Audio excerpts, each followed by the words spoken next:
अस्सलामु अलैकुम वरहमतुल्लाहि वबरकातुहू। उम्मीद करता हूँ कि आप हज़रात खैरियत से होंगे। नाज़रीन, नमाज में आंखें बंद करना जायज़ है या नाजायज़?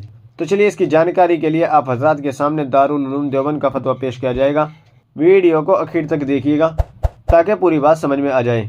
और अगर अभी तक चैनल को सब्सक्राइब नहीं किया है तो सब्सक्राइब भी कर लीजिएगा और वीडियो को आगे शेयर भी कर दीजिएगा। तो चलिए फतवा देख लेते हैं।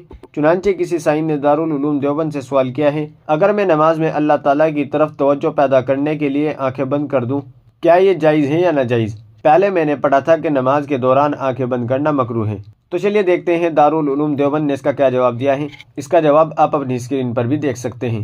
बिस्मिल्लाहिर्रहमानिर्रहीम। फुक़हा ने तसरीह की है कि नमाज के दौरान आंखें बंद करना मकरूह तंज़ीही है, लेकिन अगर कोई शख्स इस मकसद से आंखें बंद करे ताकि दिल जमी और खुशू हासिल हो, इधर उधर की चीज़ों पर नज़र पड़ने की वजह से ध्यान मुंतशिर ना हो, तो इसमें कोई हर्ज नहीं है।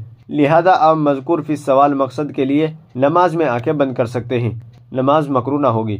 वल्लाहु ताला आलम। दारुल इफ्ता दारुल उलूम देवबंद। नाज़रीन, उम्मीद है कि मसला आपकी समझ में आ गया होगा। वीडियो अच्छी लगी है तो लाइक करें, शेयर करें और चैनल को भी सब्सक्राइब करना ना भूलिएगा। तो चलिए फिर मिलते हैं किसी दूसरी वीडियो में। अस्सलामु अलैकुम वरहमतुल्लाहि वबरकातुहू।